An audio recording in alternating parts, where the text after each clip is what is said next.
Las muchachas del lugar volvían de la fuente con sus cántaros en la cabeza.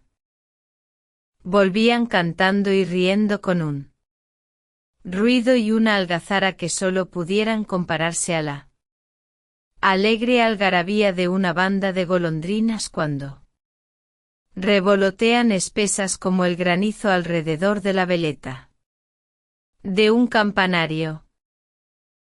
En el pórtico de la iglesia, y sentado al pie de un enebro, estaba el tío Gregorio. El tío Gregorio era el más viejecito del lugar, tenía cerca de 90 navidades, el pelo blanco, la boca de risa, los ojos alegres y las manos temblonas. De niño fue pastor, de joven soldado, después cultivó una pequeña heredad, patrimonio de sus padres, hasta que por último le faltaron las fuerzas y se sentó tranquilo a esperar la muerte que ni temía ni deseaba. Nadie contaba un chascarrillo con más gracia que él, ni sabía historias más estupendas, ni traía a cuento tan oportunamente un refrán, una sentencia o un adagio. Las muchachas al verle apresuraron el paso con ánimo de irle a hablar, y cuando estuvieron en el pórtico, todas comenzaron a suplicarle que les contase una historia con que entretener el tiempo que aún faltaba para hacerse de noche, que no era mucho, pues el sol poniente hería de soslayo la tierra, y las sombras de los montes se dilataban por momentos a lo largo de la llanura. El tío Gregorio escuchó sonriendo la petición de las muchachas, las cuales, una vez obtenida la promesa de que les refería alguna cosa, dejaron los cántaros en el suelo y, sentándose a su alrededor, formaron un corro en cuyo centro quedó el viejecito, que comenzó a hablarles de esta manera: no os contaré una historia, porque aunque recuerdo algunas en este momento,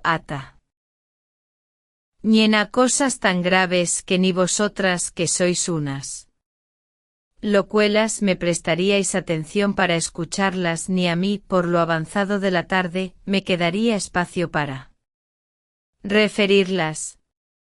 Os daré en su lugar un consejo, exclamaron las muchachas con aire visible de mal humor. Bah, no es para oír consejos para lo que nos hemos detenido, cuando nos hagan falta ya nos los dará él. Señor cura.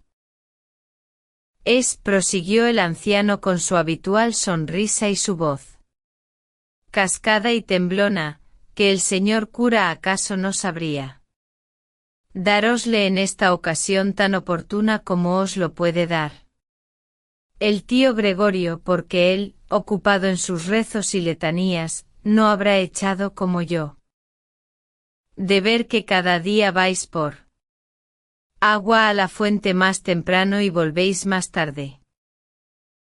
Las muchachas se miraron entre sí con una imperceptible sonrisa de burla, no faltando algunas de las que estaban colocadas a sus espaldas que se tocasen la frente con el dedo, acompañando su acción con un gesto significativo. ¿Y qué mal encontráis en que nos detengamos en la fuente charlando un rato con las amigas y vecinas?, dijo una de ellas. ¿Andan acaso chismes en el lugar porque los mozos salen al camino a echarnos flores o vienen a brindarse para traer nuestros cántaros hasta la entrada del pueblo? De todo hay, contestó el viejo a la moza que le había dirigido la palabra en nombre de sus compañeras. Las viejas del lugar murmuran de que hoy vayan las muchachas a loquear y entretenerse a un sitio al cual ellas llegaban de prisa y temblando a tomar el agua, pues solo de allí puede traerse. Y yo encuentro mal que perdáis poco a poco el temor que a todos inspira el sitio donde se halla la fuente, porque podría acontecer que alguna vez os sorprendiese en la noche. El tío Gregorio pronunció estas últimas palabras con un tono tan lleno de misterio que las muchachas abrieron los ojos, espantadas para mirarle y con mezcla de curiosidad y burla. Tornaron a insistir: la noche. Pues ¿qué pasa de noche en ese sitio? ¿Qué tales aspavientos hacéis y con tan temerosas y oscuras palabras? ¿Nos habláis de lo que allí podría acontecernos? ¿Se nos comerán acaso los lobos cuando el Moncayo se cubre de nieve? Los lobos, arrojados de sus guaridas, bajan en rebaños por su falda. Y más de una vez los hemos oído aullar en horroroso concierto, no solo en los alrededores de la fuente, sino en las mismas calles del lugar. Pero no son los lobos los huéspedes más terribles del Moncayo en sus profundas cimas, en sus cumbres solitarias y ásperas, en su hueco seno. Viven unos espíritus diabólicos que durante la noche bajan por sus vertientes como un enjambre y pueblan el vacío, y hormiguean en la llanura, y saltan de roca en roca, juegan entre las aguas o se mecen en las desnudas ramas de los árboles. Ellos son los que aúllan en las grietas de las peñas. Ellos los que forman y empujan esas inmensas bolas de nieve que bajan rodando desde los altos picos y arrollan y aplastan cuanto encuentran a su paso.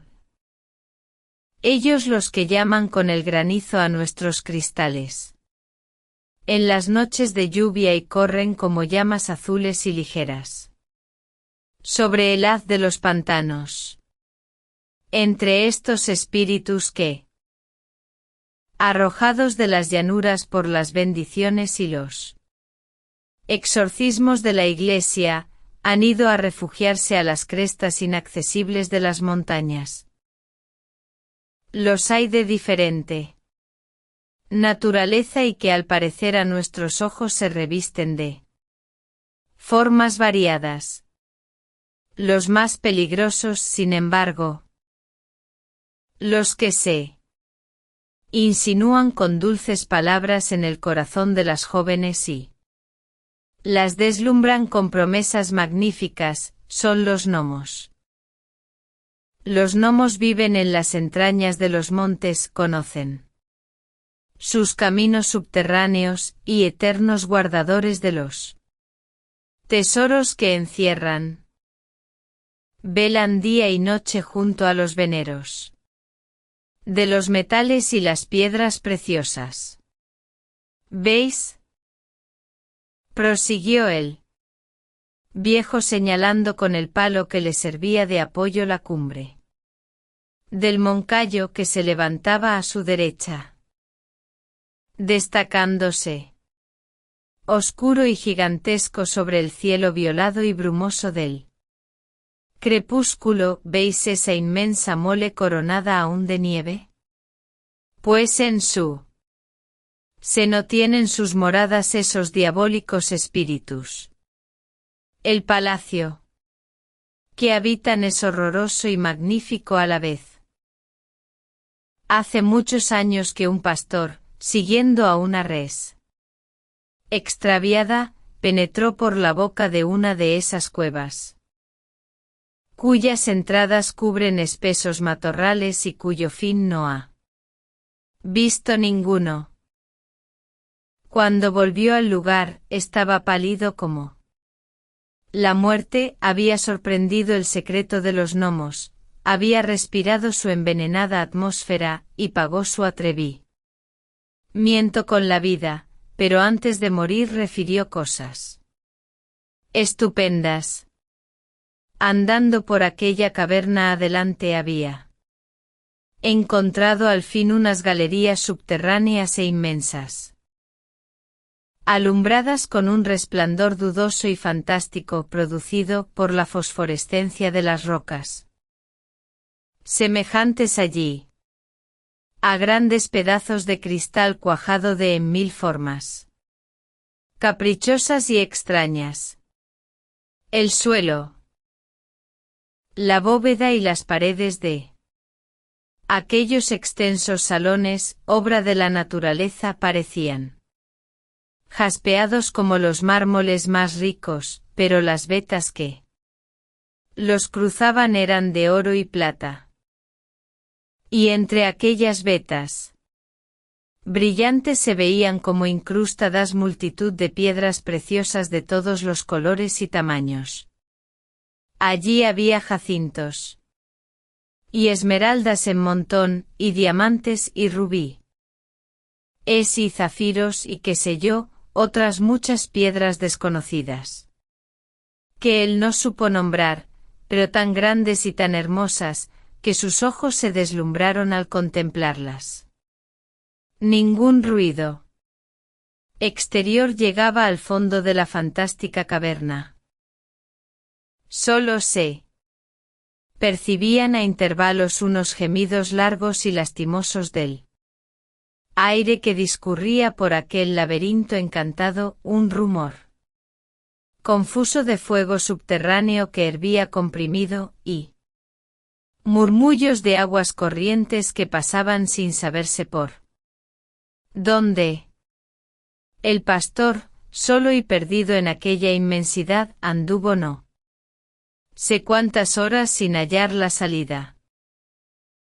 Hasta que por último tropezó con el nacimiento del manantial cuyo murmullo había oído. Este brotaba del suelo como una fuente maravillosa, con un salto de agua ceorronado de espuma, que caía formando una vistosa cascada y produciendo un murmullo sonoro al alejarse, resbalando por entre las quebraduras de las peñas. A su alrededor crecían unas plantas nunca vistas, con hojas anchas y gruesas las unas, delgadas y largas como cintas flotantes las otras. Medio escondidos entre aquella húmeda frondosidad discurrían unos seres extraños, en parte hombres, en parte reptiles, o ambas cosas a la vez, pues transformándose continuamente, ora parecían criaturas humanas, deformes y pequeñuelas, ora salamandras luminosas o llamas fugaces que danzaban en círculos sobre la cúspide del surtidor. Allí, agitándose en todas direcciones, corriendo por el suelo en forma de enanos repugnantes y contrahechos, encaramándose en las paredes, babeando y retorciéndose en figura de reptiles. Oh, bailando con apariencia de fuegos fatuos sobre el haz del agua andaban los gnomos, señores de aquellos lugares, cantando y removiendo sus fabulosas riquezas. Ellos saben dónde guardan los avaros esos tesoros que en vano buscan. Después los herederos, ellos conocen el lugar donde los moros, antes de huir, ocultaron sus joyas, y las alhajas que se pierden, las monedas que se extravían, todo lo que tiene algún valor y desaparece. Ellos son los que lo buscan, lo encuentran y lo roban, para esconderlo en sus guaridas. Porque ellos saben andar todo el mundo por debajo de la tierra y por caminos secretos e ignorados. Allí tenían, pues, hacinados en montón toda clase de objetos raros y preciosos. Había joyas de un valor inestimable.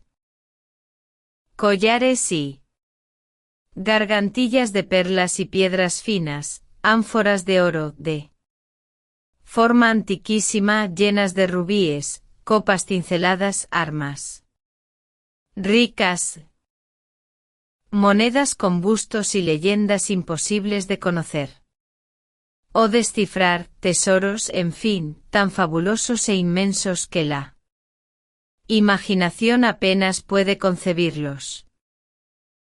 Y todo brillaba a la vez lanzando unas chispas de colores y unos reflejos tan vivos que parecía como que todo estaba ardiendo y se movía y temblaba. Al menos el pastor refirió que así le había parecido.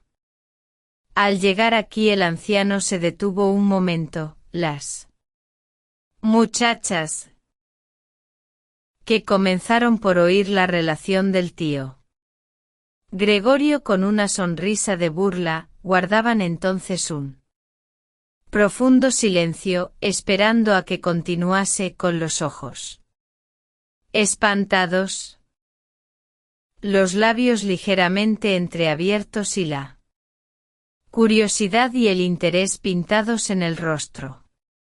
Una de ellas rompió al fin el silencio y exclamó sin poderse contener, entusiasmada al oír la descripción de las fabulosas riquezas que se habían ofrecido a la vista del pastor, y que no se trajo nada de aquello. Nada, contestó el tío Gregorio. ¡Qué tonto!, exclamaron en coro las muchachas.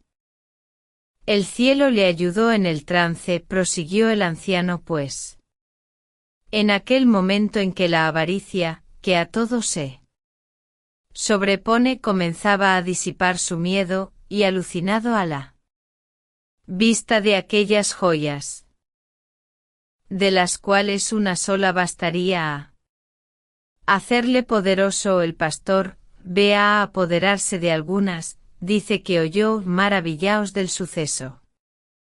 Oyó claro y distinto. En aquellas profundidades.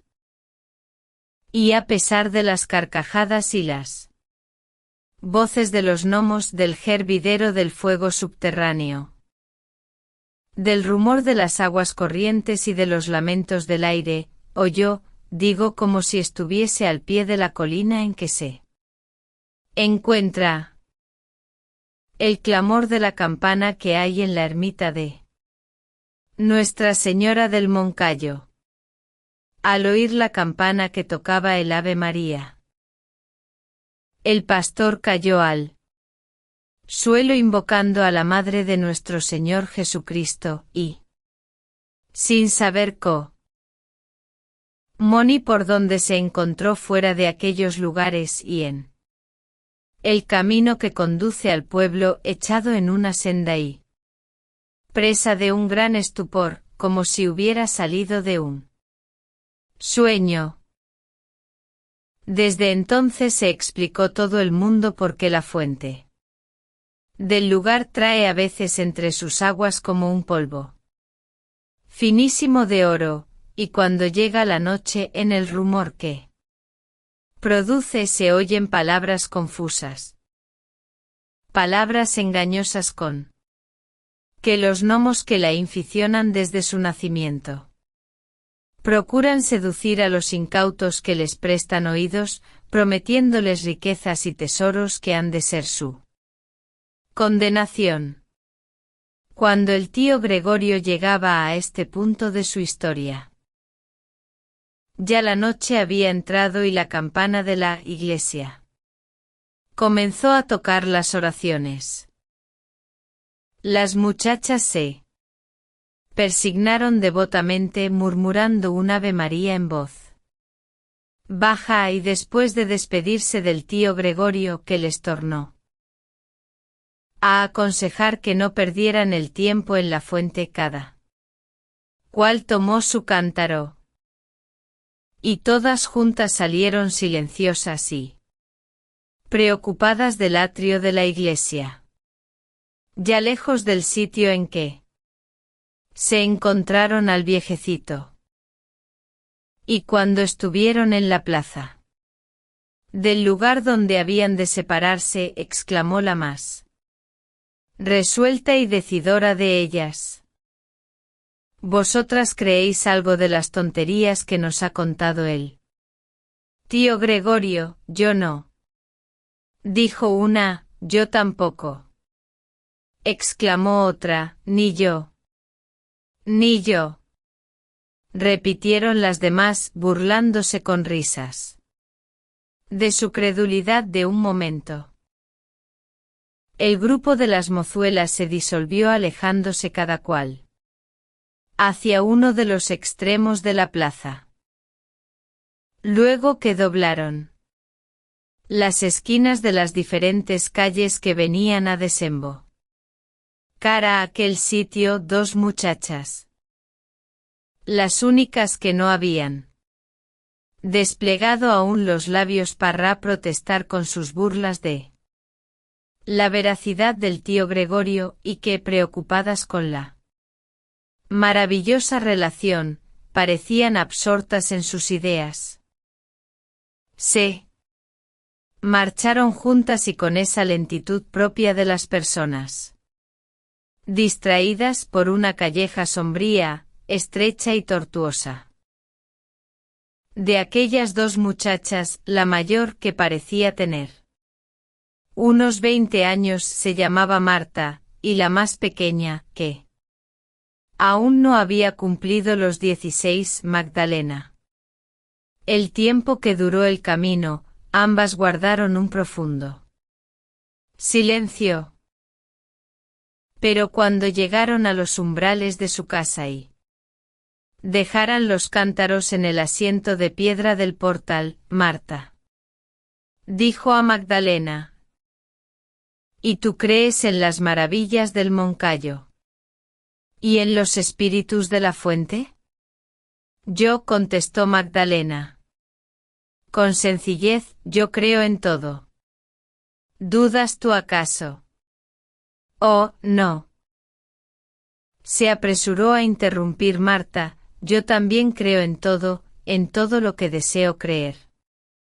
Marta y Magdalena eran hermanas, huérfanas desde los primeros años de la niñez. Vivían miserablemente a la sombra de una parienta de su madre que las había recogido por caridad, y que a cada paso les hacía sentir con sus dicterios y sus humillantes palabras el peso de su beneficio. Todo parecía contribuir a que se estrechasen los lazos del cariño entre aquellas dos almas hermanas, no solo por el vínculo de la sangre, sino por los de la miseria y el sufrimiento, y sin embargo entre Marta y Magdalena existían una sorda emulación, una secreta antipatía que solo pudiera explicar el estudio de sus caracteres, tan en absoluta contraposición como sus tipos. Marta era altiva, vehemente en sus inclinaciones y de una rudeza salvaje en la expresión de sus afectos, no sabía ni reír ni llorar, y por eso no había llorado ni reído nunca. Magdalena, por el contrario, era humilde, amante, bondadosa. Y en más de una ocasión se la vio llorar y reír a la vez como los niños. Marta tenía los ojos más negros que la noche, y de entre sus oscuras pestañas diríase que a intervalos saltaban chispas de fuego como de un carbón ardiente. La pupila azul de Magdalena parecía nadar en un fluido de luz dentro del cerco de oro de sus pestañas rubias. Y todo Era en ellas armónico con la diversa expresión de sus ojos. Marta enjuta de carnes, quebrada de color, de estatura esbelta, movimientos rígidos y cabellos crespos y oscuros, que sombreaban su frente y caían por sus hombros como un manto de terciopelo, formaba un singular contraste con Magdalena, blanca, rosada, pequeña, infantil en su fisonomía y sus formas, y con unas trenzas rubias que rodeaban sus sienes, semejantes al nimbo dorado de la cabeza de un ángel. A pesar de la inexplicable repulsión que sentían la una por la otra, las dos hermanas habían vivido hasta entonces en una especie de indiferencia que hubiera podido confundirse con la paz y el afecto. No habían tenido caricias que disputarse ni preferencias que envidiar, iguales en la desgracia y el dolor. Marta se había encerrado para sufrir en un egoísta y altivo silencio, y Magdalena, encontrando seco el corazón de su hermana, lloraba a solas cuando las lágrimas se agolpaban involuntariamente a sus ojos. Ningún sentimiento era común entre ellas, nunca se confiaron sus alegrías y sus pesares, y sin embargo, el único secreto que procuraban esconder en lo más profundo del corazón, se lo habían adivinado mutuamente con ese instinto maravilloso de la mujer enamorada y celosa. Marta y Magdalena tenían efectivamente puestos sus ojos en un mismo hombre.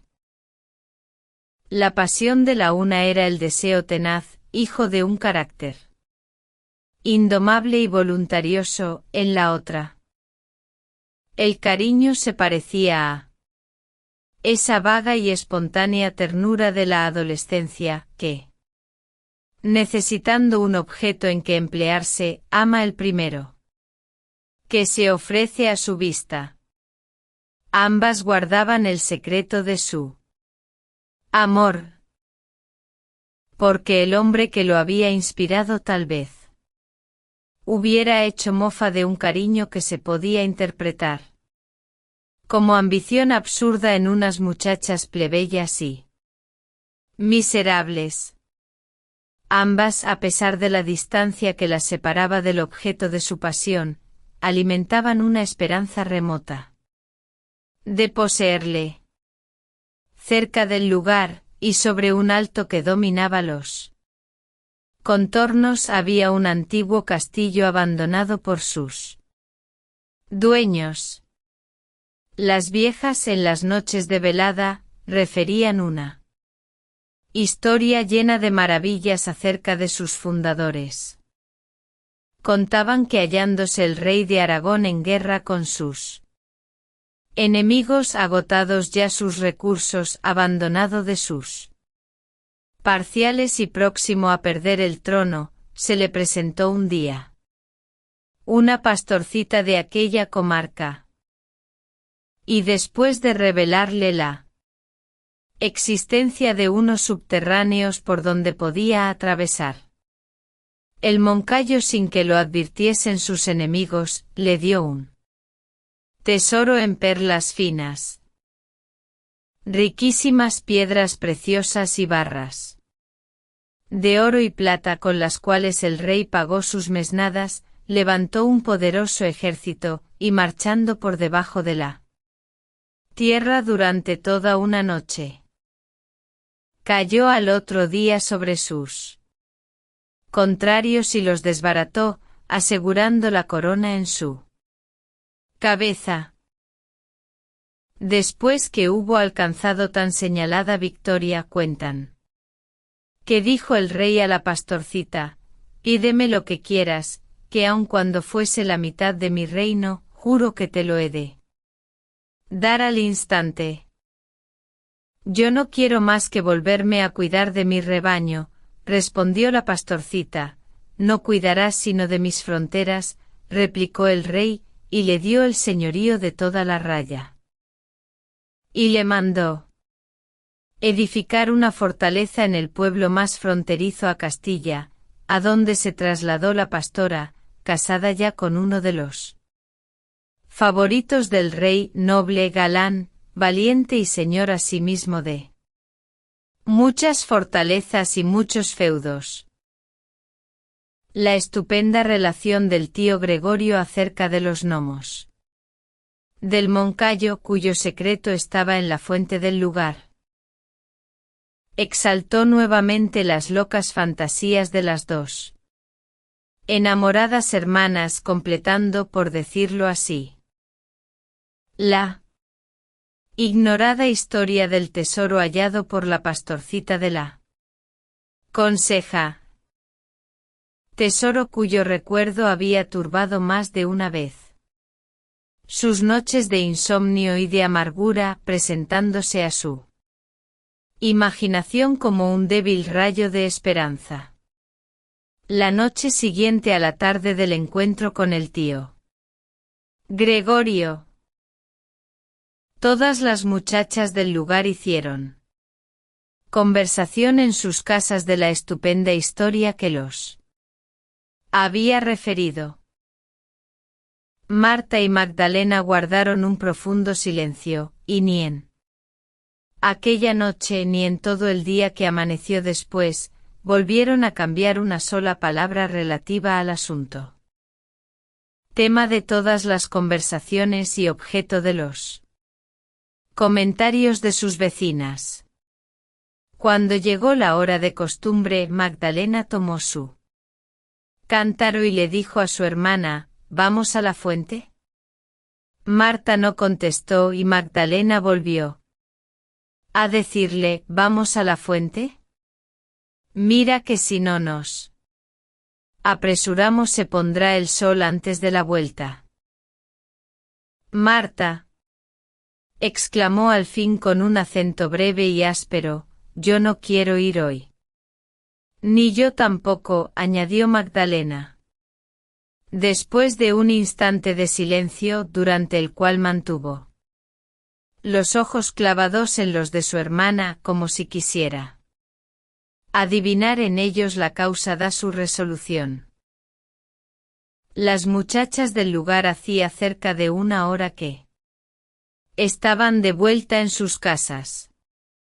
La última luz del crepúsculo se había apagado en el horizonte, y la noche comenzaba a cerrar de cada vez más oscura, cuando Marta y Magdalena, esquivándose mutuamente y cada cual por diverso camino, salieron del pueblo con dirección a la fuente misteriosa.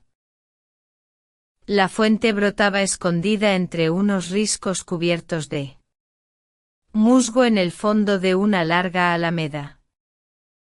Después que se fueron apagando poco a poco los rumores del día y ya no se escuchaba el lejano eco de la voz de los labradores que vuelven caballeros en sus yuntas cantando al compás del timón del arado que arrastran por la tierra. Después que se dejó de percibir el monótono ruido de las esquilillas del ganado y las voces de los pastores y el ladrido de los perros. ¡Qué reu!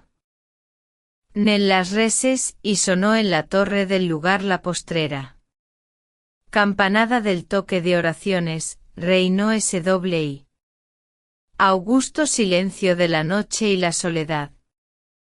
Silencio lleno de murmullos extraños y leves que lo hacen aún más perceptibles. Marta y Magdalena deslizaron por entre el laberinto de los árboles y, protegidas por la oscuridad, llegaron sin verse al fin de la alameda. Marta no conocía el temor, y sus pasos eran firmes y seguros. Magdalena temblaba con solo el ruido que producían sus pies al hollar las hojas secas que tapizaban el suelo. Cuando las dos hermanas estuvieron junto a la fuente, el viento de la noche comenzó a agitar las copas de los álamos y al murmullo de sus soplos desiguales. Parecía responder el agua del manantial con un rumor compasado y uniforme.